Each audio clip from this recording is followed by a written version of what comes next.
Estamos en la mesa de este lunes 27 de noviembre del año 2017 con Pablo Carrasco, Ovenir Sartú, Daniel Superviel, Gabriel Mazarovich. Pasamos a otro tema. Con el correr de los años, el Ministerio de Salud Pública y el Fondo Nacional de Recursos enfrentan cada vez más demandas en relación al suministro de medicamentos de alto costo para el tratamiento de enfermedades. De 8 que hubo en 2011, se saltó en lo que va de 2017 a 62 demandas contra el Ministerio de Salud Pública y 30 contra el Fondo Nacional de Recursos, según datos del consultorio jurídico de la Facultad de Derecho de la Universidad de la República que publicó el diario El País en su edición de este sábado. Los juicios que los abogados suelen ganar, hasta ahora la mayoría, son por medicamentos que ya fueron habilitados en Uruguay por el Ministerio, pero que no fueron incluidos dentro del formulario terapéutico de medicamentos. O sea, no los pagan ni los prestadores ni el Fondo Nacional de Recursos.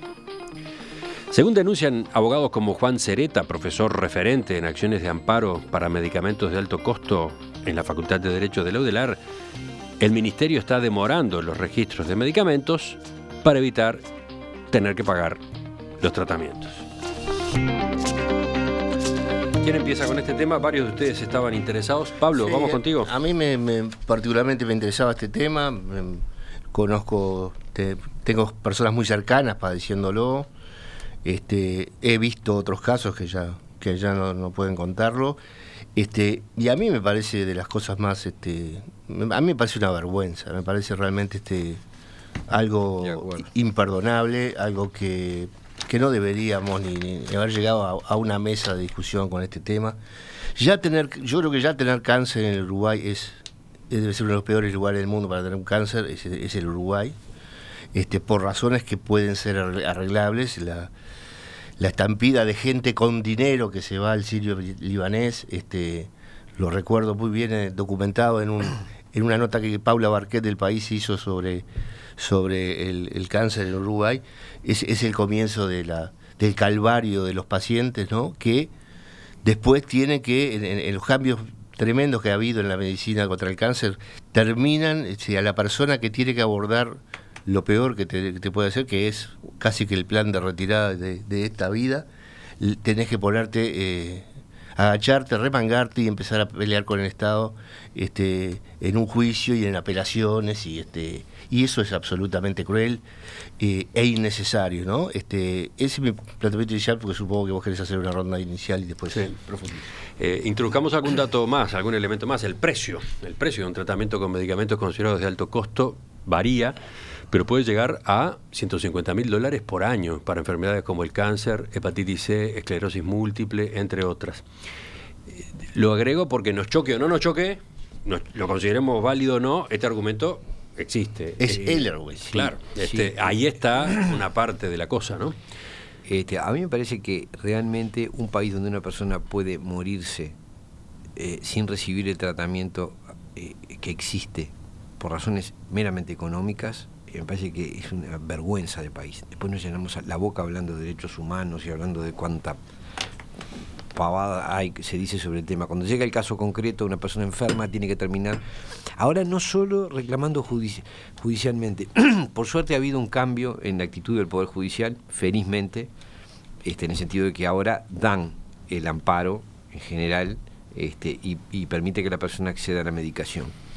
Y en eso tiene mérito Juan Cereta, que ha sido el gran impulsor de estos juicios, digamos, que antes se perdían todos y ahora se ganan mayoritariamente o en buena proporción. Ahora, no puede ser que la atención de una persona dependa de cómo le vaya en el juicio. Con los tiempos de la y justicia. Que todavía arriba el Estado haya creado, es decir, el gobierno haya creado un nuevo régimen que es un sistema legal que le habilita a no dar la medicación. Sí. Esa ley fue declarada inconstitucional. ¿Pero qué significa? Que ahora el paciente no solo tiene que previamente hacer una acción de inconstitucionalidad que lleva un montón de meses.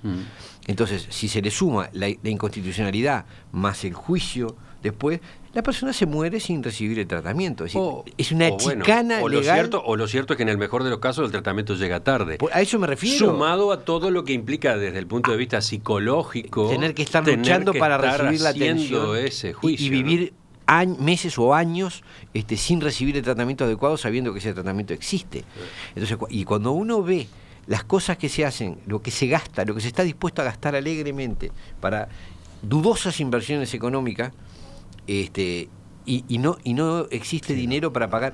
Total, al final parece que cuesta 10 millones de dólares por año. El año pasado... Esa es la cifra. Esa es la cifra impagable. El número más reciente son 9 millones de dólares que el Ministerio de Salud Pública pagó el año pasado. Nos costó 10 años de atención a los enfermos graves. Entonces, 100 años. 100 años. 10 por... Sí, 100 años de atención. Y UPM nos va a costar otros 100 años. Claro. O sea que llevamos 2 siglos de atención a los enfermos graves gastada en cosas inapropiadas. Gabriel. Realmente es grave el asunto. Bueno, yo primero creo que este también es un tema muy sensible, muy complicado de tratar por la sensibilidad de quienes están implicados, pero creo que también hay que incorporarle determinada perspectiva. Yo tengo el caso, por ejemplo, de mi sobrinita, que aunque el Estado uruguayo sale mucho más que $150.000 el tratamiento de Lucía, y aunque el Estado uruguayo lo hubiera querido pagar, no puede porque el medicamento que usa es en experimentación. Es otro caso. Entonces, claro, pero hay muchos casos metidos aquí. No es que no pueda. Bueno, no, o sea, pero yo podría solucionar ese problema. Hay muchas cosas metidas aquí en una... Yo quiero hablar de dos cosas. Si hay errores en el formulario terapéutico y de los medicamentos, se deben arreglar. Y tiene que agilizarse y tiene que atenderse la gente. Ahora, el Fondo Nacional de Recursos amplió muchísimo la cobertura. De hecho, Uruguay es de los países de América Latina el país que tiene más cobertura de medicamentos de alto costo. La situación que describía Ovenir recién, de que alguien se muera habiendo un medicamento que lo puede curar por razones económicas, es lo que le pasa a millones de personas en el mundo. Se mueren en todos los países. Hoy hay medicamentos que pueden salvar y que no los atienden de ninguna manera. Costa Rica tenía un modelo universal que era que le pagaba a todo, digo porque estuve allí, lo vi, le pagaba cualquier medicamento que recetara un médico, Costa Rica se lo pagaba. Están revisando eso porque lo llevó a un costo tan brutal que ahora no tienen presupuesto para las vacunas. Hablamos de medicamentos de alto, yo hablo de alto precio, no de alto costo. Porque no hay nada más opaco que los laboratorios, que los fabricantes de medicamentos. Sabemos el precio al que nos lo venden, no sabemos el costo que tienen, no tenemos idea. Sabemos el precio al que nos lo venden. Entonces, hay un conjunto de elementos que hacen que sea necesario mirar las cosas. El Fondo de Recursos el año pasado, estuve mirando cifras, invirtió $25 millones el año pasado, en general. Es seguro que debe haber más presupuesto. También es justo decir que hay varios de los medicamentos que están requeridos que no han comprobado su eficiencia científica y otros que están en grado de experimentación. Hay varios casos. Eso. Nada, acá hay muchos jugadores. Es muy difícil opinar de un tema tan difícil cuando se centra en un ser humano, ¿no? Acá está Nadia Viera o Rodrigo Curvelo, bueno, o tu sobrinita, personas, ¿no? Que donde toda esta entramado de luchas de poder, de derechos entre los laboratorios, el Ministerio de Salud Pública, el Fondo Nacional de Recursos, los abogados, la legislación, repercuten en un ser humano que necesita ese medicamento, claro, para seguir viviendo. O sea, cuando se personaliza, se complejiza toda la discusión. Y bueno, es poco lo que yo creo que yo puedo aportar. Lo que sí digo es que la organización de los pacientes le da fuerza a los pacientes para reclamar más justamente lo que son sus batallas personales. Y bueno, y en ese tire y afloje, ojalá que se lleguen a medidas justas y que tampoco se desfinancie el Estado, pero que se salven las vidas. No tengo mucho más para aportar. Yo hay una cosa, un aspecto que me parece que es necesario decir, ¿no? La industria del medicamento debe ser de las cosas más vergonzosas, me refiero a nivel internacional, de los laboratorios. Es decir, los precios que llegan a cobrar por medicamentos son absolutamente siderales y no tienen ninguna relación con el costo. Esto lo sabe todo la gente que conoce la industria. Yo no lo sé directamente, me lo han explicado gente que conoce la industria del medicamento, la industria química. Y somos rehenes de esas empresas que le ponen precios siderales a medicamentos y ganándole miles de veces el costo que el producto tiene. Y Uruguay, como país, debería plantear a nivel internacional o luchar a nivel internacional para que esos medicamentos, ese tipo de situaciones de abuso absoluto. Hay un caso, por ejemplo, de uno que no le venden el medicamento porque solo se lo venden a instituciones médicas. Es decir, en el Uruguay ninguna institución lo va a comprar porque no están obligados a darlo. Es decir, no tampoco, ni siquiera con el dinero se vende, el laboratorio se lo vende privadamente a la persona. Es una cosa criminal, ¿no?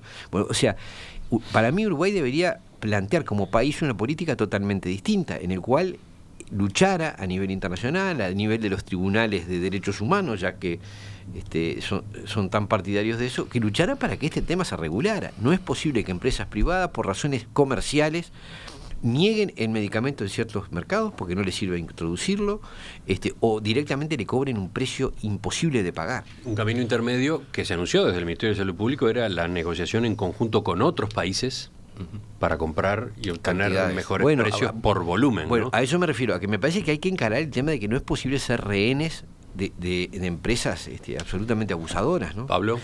Sí, primero, mi primera intervención era la indignación. A mí me parece que esto no puede ser. Segundo, bueno, vamos a arreglarlo. Esto hay que arreglarlo, y si no lo arregla este gobierno, tiene la oposición. Pero no cortando por la parte más fina, es decir, por donde, dejando al paciente morir. Es decir, no, por eso te digo, vamos a arreglarlo. Yo sé que estamos en la misma en eso. Estamos en la misma. Y yo te digo, desde el punto de vista conceptual, digamos, seguramente estamos muy alejados ideológicamente cuando hablamos de las empresas públicas y su función. ¿Y cuál era el gran argumento de las empresas públicas? Es que si no son públicas, y nadie le va a poner la luz a alguien porque no es negocio, por ejemplo, ¿no? Y en este tema, que es lo mismo, estamos con problemas para darle remedios a alguien que de última se va a morir. Y estamos gastando inútilmente dinero. Sí, aparece el debate a propósito de costo-beneficio, ¿no? Sí, seguro. Entonces, en muchos casos el Ministerio se niega a dar un medicamento alegando razones de costo-beneficio. ¿Qué quiere decir costo-beneficio? Sí. Pero que estamos no se hablando analiza el costo para el paciente, sino para el sistema. Es una lógica, además es una lógica absolutamente inconstitucional. El Ministerio de Salud Pública tiene que proporcionar atención de la salud, no tiene que hacer cálculos de economía. Sí, lo que podrá hacer es reclamar más presupuesto, ¿no? Pero en un país que le da 9% del Producto Bruto a la salud, ¿cuánto es el Producto Bruto? 50.000, son 4.500 millones de dólares. Que gastamos 1.000 millones de dólares en ACE y tenemos un problema con 9 millones. A las cosas más injustas que se puede hacer. Claro. Entonces, esto hay que arreglarlo. Digo, más allá de... Basta de discutir esto cada 2 años y todo igual. Además hay que tener igual. Presente que esto no es que estamos tratando el caso, la situación de un pequeño grupo de unas decenas de personas. Estamos tratando de una posibilidad que le puede tocar a cualquier uruguayo. A sí mismo, a un hijo, Es decir, nos estamos autocondenando a muerte hipotéticamente, ¿no? Dice Edgar, uno de nuestros oyentes, en Uruguay la expectativa de vida de muchas personas con cáncer es directamente proporcional al dinero que tenga. Claro. Es totalmente así. La máxima expresión de la crueldad del capitalismo, donde hasta vivir es una cosa comercializable. Exactamente. Sí, se puede decir esto con respecto al cáncer y con respecto a otras enfermedades. También es otra. Perdón, yo quiero aclarar, no es en Uruguay, es en el mundo. En Estados Unidos, el que no tiene plata se muere, y están los medicamentos estos, los fabrican allá, por lo que le tenemos que pagar toda la plata. Pero entonces, todos sabemos que pero yo quiero poner Uruguay en eso tiene una tradición mucho más humana. Sí, está bien, decir, pero yo lo que digo es, hemos avanzado. En Estados Unidos es cruda en eso.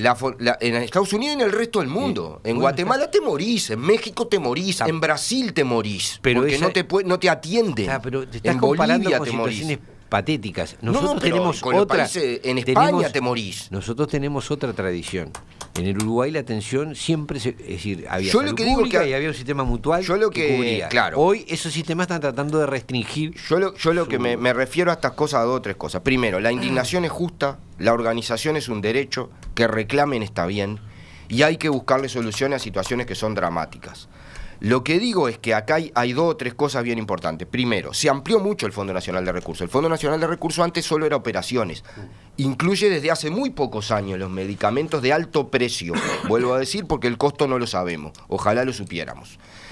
Lo que digo es que se ha aumentado muchísimo la cantidad de medicamentos. En 10 años se ha llegado a decenas de medicamentos.